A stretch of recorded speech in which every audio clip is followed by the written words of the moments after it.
Hello and welcome to Words of the Wild, a podcast brought to you by the Scottish Wildlife Trust.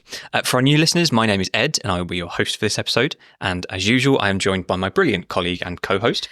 Hi everyone, my name is Rachel and thank you for tuning in to the third episode. We've got a great one lined up for you today where we're going to be diving into the topic of nature-based solutions. And I've been on a bit of a journey to find out more. I've spoken to 3 different people from across the Trust, learning a bit more, finding out about what nature-based solutions are, some of the work that the Trust is doing around nature-based solutions, as well as some of the kind of specific habitat that nature offers solutions through. So our first feature of today, we are joined by Rebecca from the Scottish Wildlife Trust's Policy and Advocacy team. She's here to chat to us a little bit more about nature-based solutions and how nature can solve many of our problems.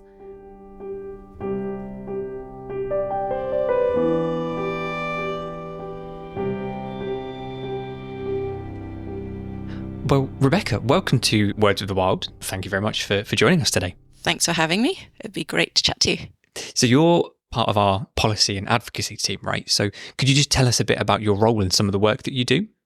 Sure. So within the team, we kind of look at what best available evidence there is and advice from others, such as practitioners, such as academics or policymakers, to help develop policy that we in the Scottish Wildlife Trust want to put forward to either Scottish Government or other influence, such as Nature Scot, ways in which we can change legislation or update legislation so that it benefits nature better, so that nature is more prioritised or nature is even just considered in the ways in which we live our lives. That could be anything from beaver translocation to things like the nationwide biodiversity strategy that's in development at the moment. We also look at internal policies as well, so how we might want to react to a changing environment, and just so that our different teams across the Scottish Wildlife Trust are kind of best able to approach different scenarios. Yeah, I think it's easy to forget that conservation and our organisation, the Wildlife Trust as a whole, is about more than just putting spades in the ground and planting trees and managing habitat. You know, the policy work and advocacy work that the Trust does is vital, really. It's a really key strand alongside all that practical stuff that goes on. It's a supporting part, right? Well, I like to think so. So we try and make other people's jobs easier in the Scottish Wildlife Trust. If the policy underpinning what they're doing allows what they're doing to be more straightforward, to be better supported, better funded, then that's great. We just want to make other people's lives easier who are trying to do positive things for nature. Yeah, it's so important, and I think I certainly couldn't do it. It's a lot of brain power, a lot of thinking, and we've got a very clever bunch of people working in our team. So yeah, it's a really important part of what we do. So one of the things that I really wanted to talk to you about is nature-based solutions. Could you tell us firstly, really, what are nature-based solutions? Of course, yeah. So nature-based solutions are the ways in which we can use nature to help us deal with problems that we're facing. I know it maybe doesn't sound great when we say use nature, but nature has always been providing these services to us. And it's just ways in which we can better organise ourselves and think about ways in which we can use nature to benefit us. And that can be anything from flood prevention or flood reduction. So in our towns and cities, we might want to plant more trees that help deal with flooding. And these can sometimes be combined with kind of traditional harder infrastructure. So we can have a bit of both. We can have nature-based solutions alongside maybe some more hard walling that we might want to put in. And this kind of jump between both really helps us deal with the ever-increasing threat of flooding, because walls won't grow taller unless we do them, but trees will, and trees will help us as they develop. They'll become more adaptable, they're more resilient to helping us deal with floods. But this can also be things within farming. So one area that we're particularly looking at is how to support farmers to use nature-based solutions within their businesses. So perhaps they're having to spend a lot of money on fertilizer or on pesticides, where if we could use nature a bit more within our farming systems, such as using wildflower margins around the fields, that provides habitats for predators that will then predate the pest species. So that kind of reduces the amount of pesticides that a farmer might need to use on their land. The wildflowers can help stabilise the soil, can help improve improve the soil quality, so put more nutrients back into the soil. So it's really one of the benefits of nature-based solutions, and using nature in this way that can help us. We need to look at how we can value nature a bit more so we can demonstrate these benefits that nature can provide through nature-based solutions. So it's really, really all-encompassing, and it's about including nature and thinking about how we can use the environment around us to benefit everything, really. Yeah. Yeah, and it's something that we've been doing for millennia, really. We've always used nature to help us, but we've never really, in the modern era, it's kind of hard to see that sometimes because we're so used to it around us that we don't really appreciate it as much. And it's about kind of bringing that back to the fore to demonstrate that we're a part of nature and we need nature around us. It's not just a matter of that nature is a nice to have. You might have some pretty flowers or the birds twittering in the trees. We really need to appreciate nature for the services that it provides us, such as cleaning our water or cleaning the air around us. It's fascinating, really. And I think there's a few other projects, and most of the other projects that we've spoken to and we will hear from on the podcast have mentioned this in a kind of roundabout way. They haven't referred to it as nature-based solutions. There's a lot of benefits that nature brings. And I ask a lot of the people that we're talking to, why is this work important? And in a way, their answers are nature-based solutions without acknowledging necessarily that they are directly nature-based solutions. So it's really interesting that it covers such a broad spectrum of stuff. Yeah, I think with the term nature-based solutions, it can feel a little bit jargony. So I understand why people might not be using that term or might not feel like they want to use that term, but that's fine as long as it's happening. It doesn't really matter what we call it. There's always so many new terms being brought up.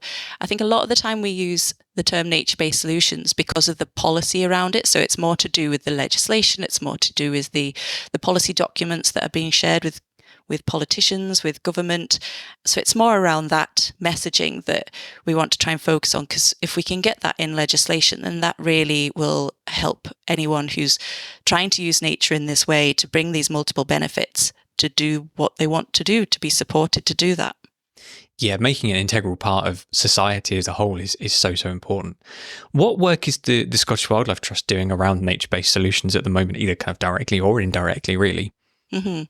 Well, one of the things I mentioned earlier was around the agriculture. That's really a key area within the policy team that we're looking at the moment, because with 70% of land in Scotland being used for agriculture, it has so much potential to provide these benefits for wider society, but also for the farming business themselves. Like I said, it's ways in which the farm systems, the farming businesses can save money, can become more efficient, while also reducing the carbon in the atmosphere, improving the mitigation of climate change and adapting to climate change so can benefit the local community as well, perhaps by reducing flooding, perhaps by improving the resilience to drought.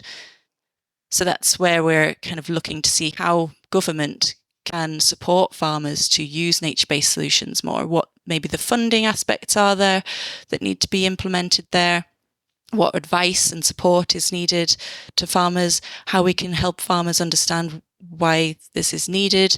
I mean, a lot of farmers already use these things. They just maybe don't think about it because it's second nature to them. That's how they've always ran their business.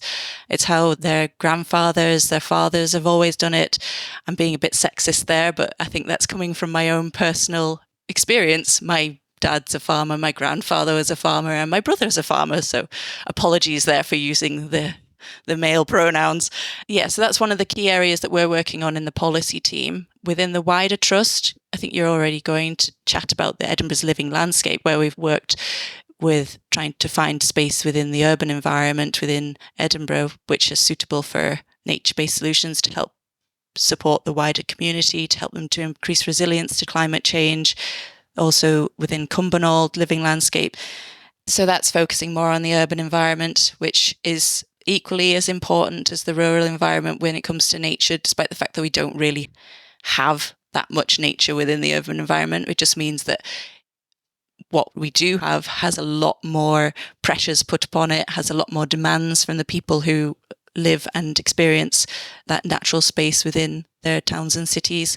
Like you say, we'll be hearing about the Edinburgh living landscape very shortly. I had a great chat with Leo about some of the fantastic work there. And again, Cumbernauld as well. We've got a feature with the team down there coming up in a future episode.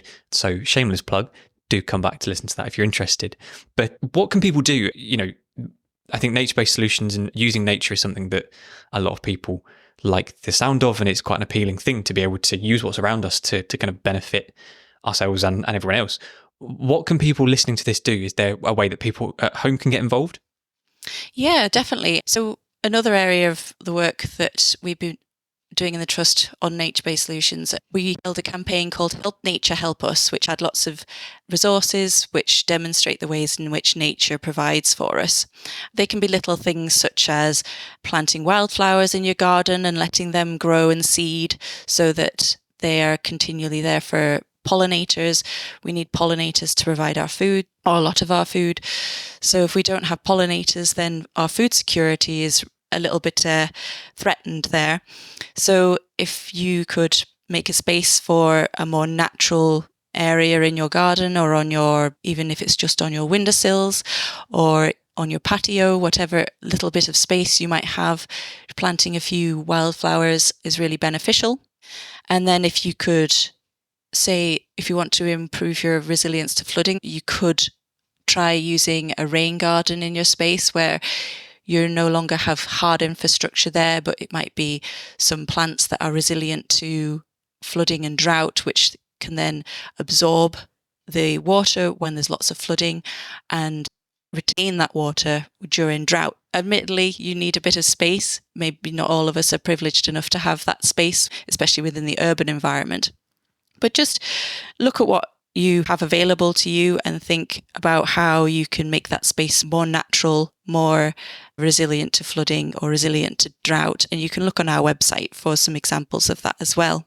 We'll make sure we've got links to all this kind of stuff in the episode description. But I really love that idea that even something as simple as helping pollinators in our gardens and just planting a few pollinator-friendly plants, whether it's in your garden or, like you say, on a windowsill in a window box or wherever that might be, even that really is kind of a nature-based solution, because we're helping pollinators, which in turn have an impact on the kind of food chain. That's really, really fascinating. Yeah, it's all connected. And I think anything that benefits biodiversity, while biodiversity itself, you don't really think of it as a nature-based solution, because you could have nature-based solutions to biodiversity loss, which is what we're suffering from a lot at the moment. And it's a nature crisis. So we really need to do what we can. So anything that benefits biodiversity could be considered as a nature-based solution to dealing with the nature crisis.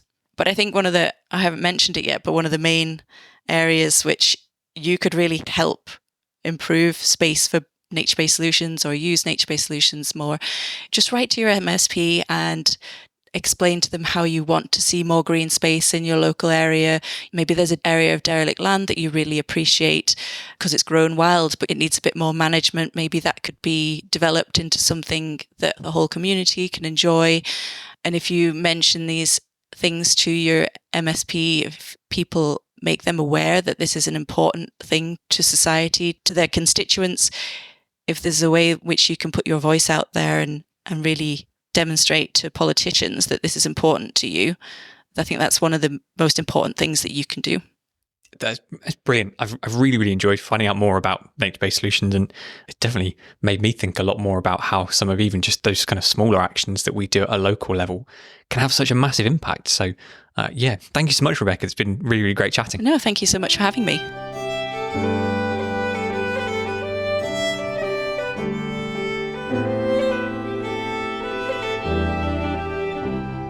So it was great to hear more about nature-based solutions from Rebecca. I think it's such an interesting way of thinking about nature, and like Rebecca mentioned, we can and do easily take nature for granted. So over the rest of this episode, we will be hearing from projects and work that we do here at the Trust that are essentially doing just that thing, and that they're working to create well-connected and resilient ecosystems for our future. So like Ed and Rebecca mentioned as well during their chat, you can head over to our website and we'll have links in the description where you can find out lots more about nature-based solutions as well as some examples. So I suppose, Ed, now that you know a little bit more about nature-based solutions, is there anything that you already do that you didn't quite know was quite a nature-based solution, or is there anything you think you're going to do now? Yeah, absolutely. I mean, I'm trying to grow some more wildflowers in my garden. It's not going great. I'm not doing too well at it, but I'm getting there. I've got quite a few different species coming up, and I'm trying not to cut it, doing no mow May and all that kind of stuff. And I hadn't realised that that counts as a nature-based solution, so that's really cool. But one thing I definitely need to get better at is contacting local MSPs and just kind of being more politically aware of what's going on, because I think that's an important thing to do. I don't do enough of it, but I really, really should. Yeah, I totally agree. It's one side to kind of conservation that I know less about, and I do really want to get more involved with policy. And I think Rebecca just summarised it all in such a great way for someone like me that doesn't know a lot about the policy side of things. It was really interesting. Yeah, definitely. And like Rachel says, there's tons of really good advice on our website. So if you do want to do more about contacting MSPs or even just taking more practical actions in your area, do check out our website. There will be a link in the description to this episode. So as part of the Scottish Wildlife Trust's 60th anniversary celebrations, we are also running our Words of the Wild storytelling competition. We're inviting you to tell your stories of Scotland's wildlife and wild places. Whether you've witnessed a breathtaking wildlife spectacle or you've had a wildlife encounter that stopped you in your tracks, we'd love to know which words you'd use to describe these wild experiences. That's right. So whether you've never written anything like this before or you're an avid writer, you can send up to 1,000 words of nature writing, and it can be in any form you like. So you could send us a poem, a letter, an article, or a short story, or even a song lyric if that's your jam. As long as it's connected to native Scottish wildlife, you can submit it to the competition.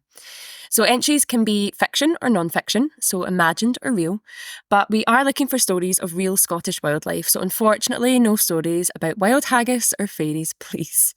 So we have a junior category for under 18s, and we've got an adult category for everyone over 18. And the winners will receive a great bundle of prizes. So it includes a pair of fantastic binoculars from Viking Optical, an environmental book subscription from the Main Street Trading Company. We have vouchers from NHBS, which is a super company that have a huge selection of wildlife watching and surveying equipment. And for the junior category, there's a great trail cam starter bundle, and it has everything in there that you need to get started with your wildlife watch exploring. So deadlines for entries are the 31st of August 2024, so this year. So please head over to our website. You'll find all of the details on how to submit your entry, and good luck.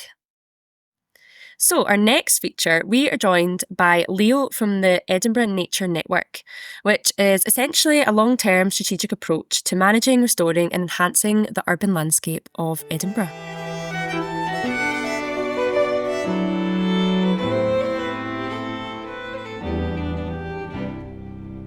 Leo, thank you very much for joining us.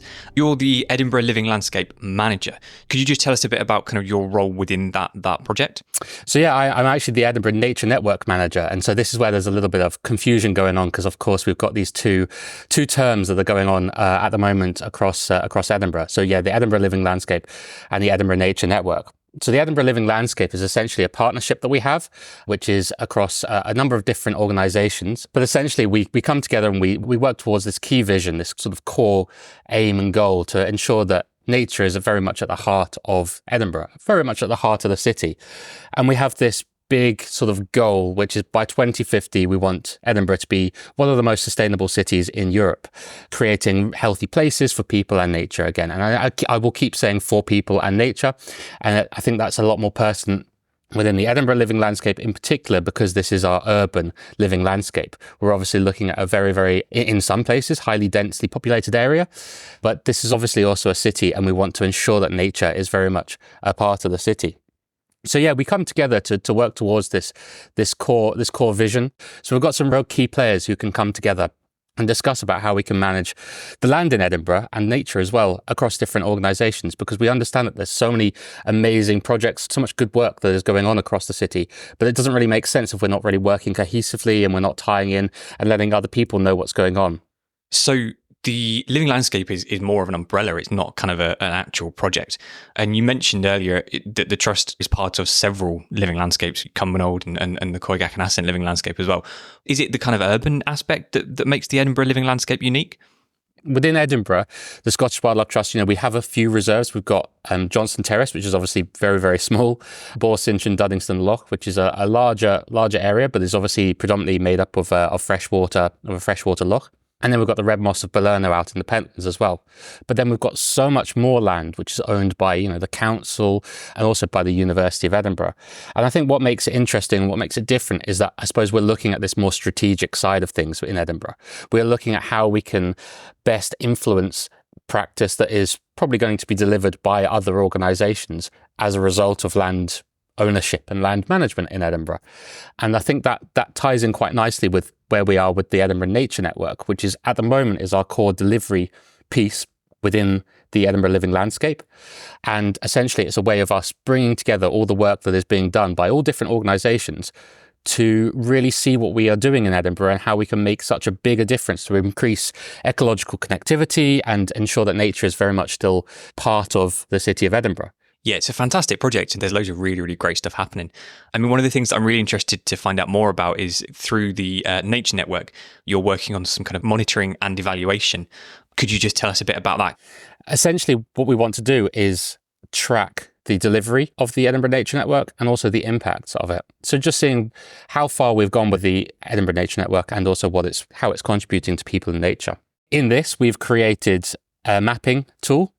And so a lot of our organisations, partners in delivery who are delivering actions for nature on the ground in Edinburgh have been adding to this survey. And this will create a map, or has been creating a map of actions and activity that is ongoing across Edinburgh.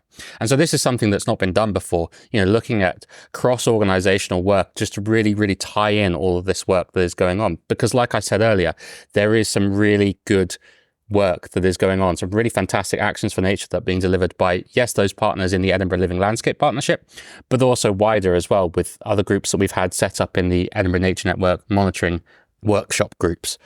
So it's all about tying that all together and then also tapping into citizen science and those kind of monitoring activities which are ongoing as well to understand a bit more about what is happening in Edinburgh and what the impacts are. So whether, for example, specific species are increasing in their abundance across the city of Edinburgh. Yeah, it's really interesting to see this kind of strategic approach, working with all of those fantastic partner organisations. It all fits together as kind of one big jigsaw puzzle, really. People are delivering things on the ground and the Nature Network is monitoring that and tracking how the impact that's having. I think that strategic approach is really, really important. And obviously the information that comes from that will inform future work. So, I mean, what's the next step? Obviously, we're collecting this data through the Nature Network and we've got that mapping tool that you mentioned. There's all this fantastic stuff happening. So what's next? What are we going to do with all this information that we're collecting? I think it really is a jigsaw because we are looking at, how a lot of these projects are intertwining, interlinking with each other. So I think that's part of it, is that we are looking for the other pieces of the jigsaw to go into Edinburgh to ensure that, there are not pockets of the city which are being forgotten about for actions for nature. So if all action is currently being delivered in Leith, what's happening in Collington, for example, just as an example. So yeah, I think the monitoring evaluation framework will help us to see not only where actions are taking place and where positive activity is happening, but also where further interventions are needed. We've got these 200 actions which are highlighted, and we are starting to, tick these off. It's all on a public map. So if you have a look at the Edinburgh Living Landscape website, that map is all there, and you'll be able to see just how many of these actions are being ticked off as marked as complete or in progress. But similarly, you will be able to see how many remain as an opportunity as well.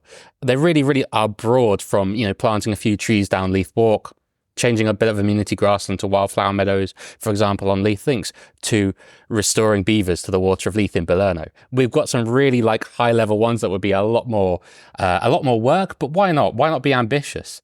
There will be a report that will come out, with all of the impacts that we're having, and that will help us to inform what happens next as well. And who knows, there may be a Scottish-wide nature network at some point in the future, whereby we are combining Edinburgh's with the Lothians as well, and really looking at cross-boundary connectivity of nature.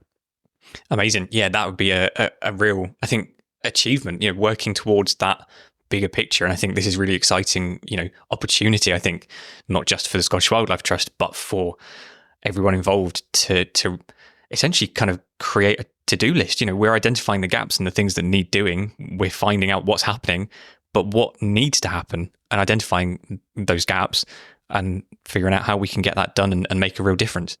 I kind of want to come back a little bit to the partners. Yeah, so it is essentially the Edinburgh Living Landscape is a partnership at this point of time. So we have obviously the Scottish Wildlife Trust. We currently facilitate the Edinburgh Living Landscape partnership meetings. So we are the chairs at this current point of time.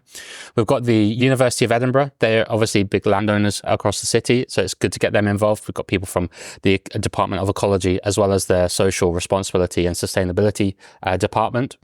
The City of Edinburgh Council are, of course, very key partners as they helped with the creation of the Edinburgh Living Landscape around about 10 years ago. And as key land managers, local authorities and key land owners, they're absolutely vital members of the Living Landscape Partnership.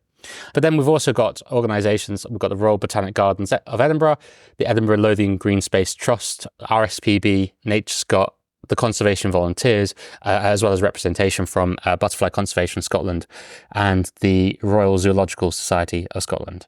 So I hope I haven't missed anyone out, because that is obviously quite a long list of organisations. But yeah, we come together, we meet quarterly, but in having this Living Landscape partnership, that facilitates further conversations and further discussions between us and collaboration in the long run. So yeah, I think it's a really exciting project, and it's something that, that hasn't been done before, and nature networks are really, really growing, like I say, in stature. And so we're hoping that, Edinburgh can be this blueprint project, this fantastic example of a nature network going forward, with the fact that nature networks, are really, really going to be important in all local authorities.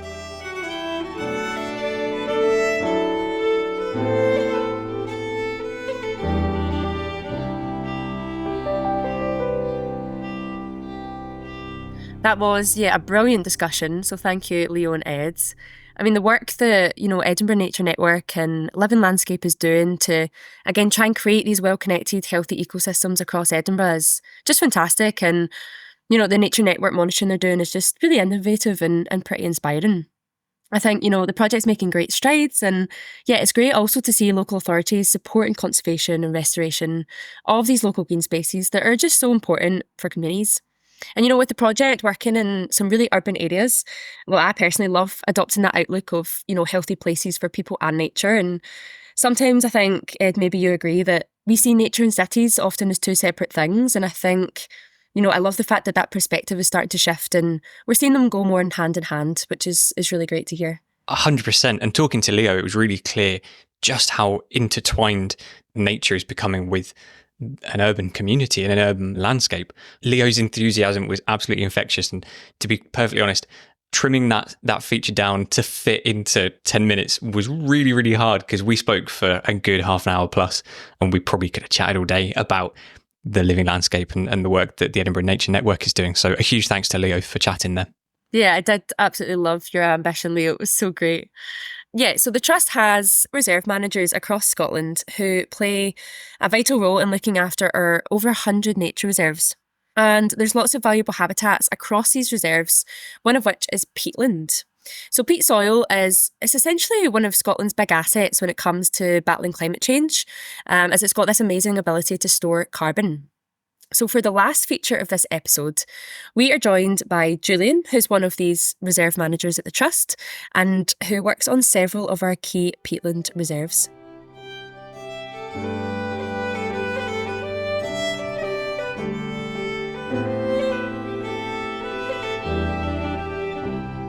So Julian, thank you very much for joining us today.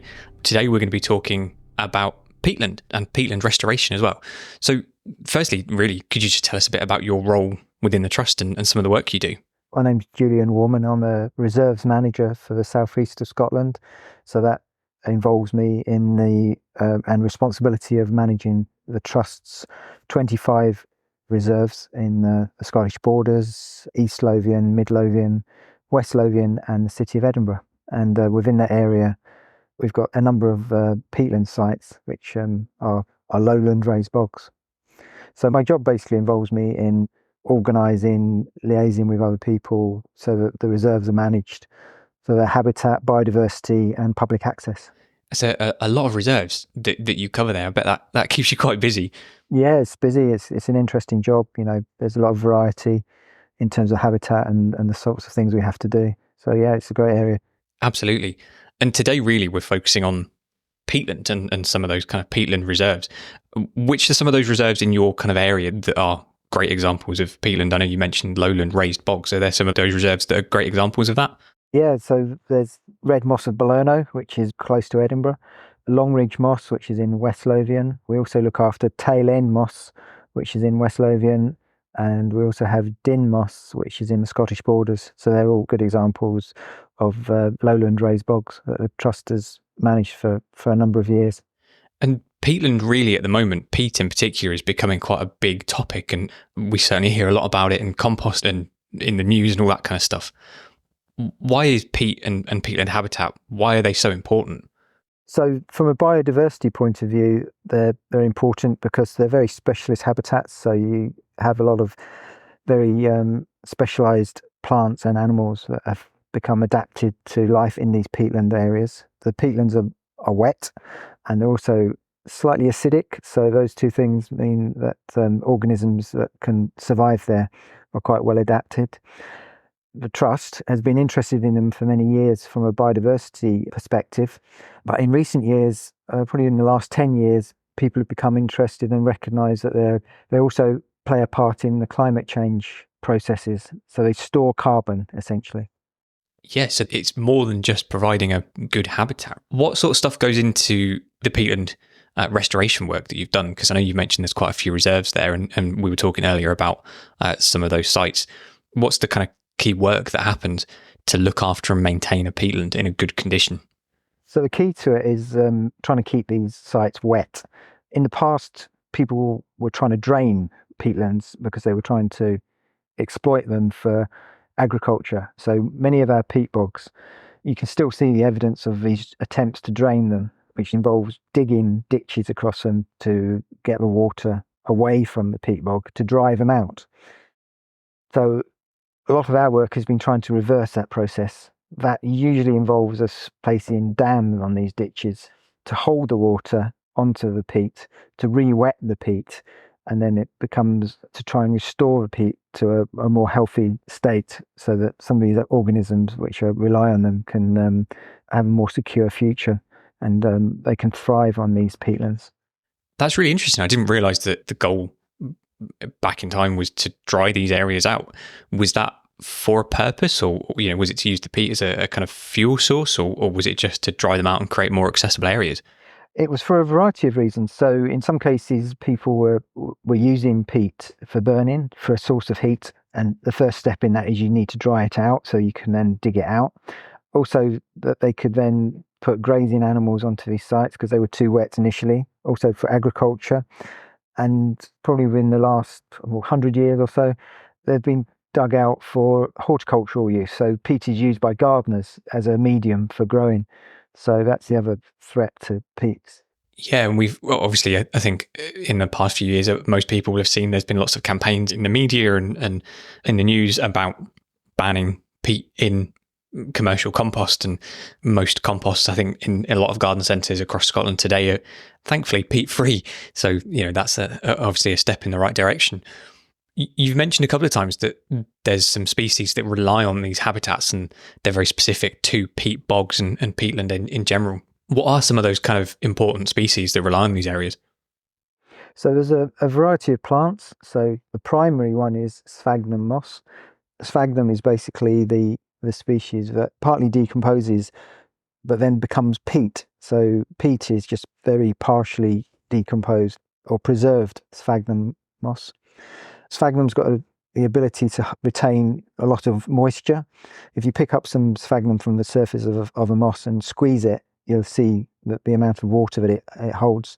That's vital for peatland. Sphagnum is the species that holds water on these peatlands.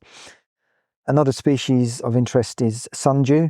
This is a small insectivorous plant that supplements its nutrients with capturing very small insects on its sticky leaves. There's also a range of animals that you find on peat bogs. Good places for damselflies and dragonflies. They require a wet environment for their life cycle. So there's species like that. There's a whole range of other things that you all find on a peat bog. They can look quite desolate at first, but once you get close to them, you see they support a wide range of bird life. Things like snipe, which need soft areas to probe their beaks into searching for insects. Yeah, there's a whole myriad of things that you'll find on lowland raised bogs. Obviously, your area of operations, I guess, is that southeast region. Do you think that there is a misconception with peat and peatland in general that it's more to the north of Scotland, or is it kind of widely accepted that it's scattered across Scotland? I think people probably think of it more as an upland habitat.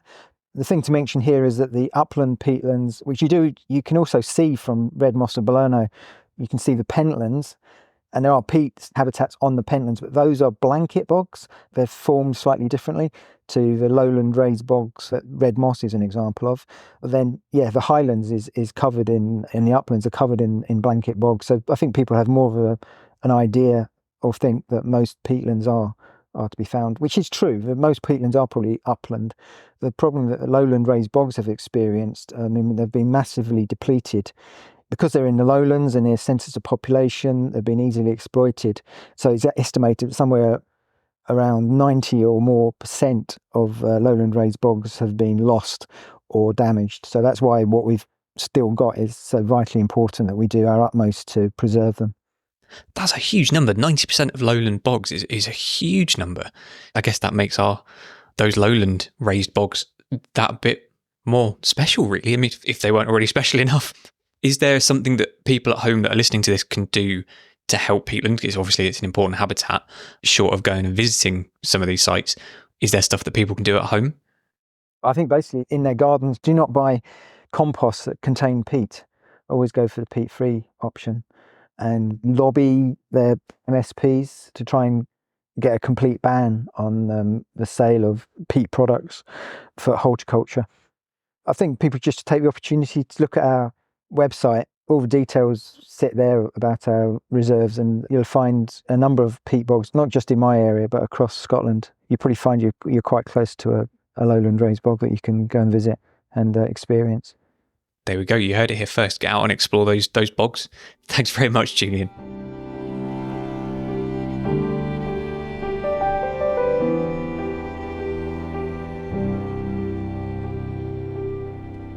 Well, thank you very much, Julian. I mean, I definitely thought of peatland being an upland habitat, and I can't quite believe that around 90% of lowland raised bogs have been lost or damaged. So, like Julian mentioned, if you are gardening, make sure you look for peat-free compost and contact your local MSP. Ed, you and I should be doing this as well, about banning, the sale of peatland products in horticulture.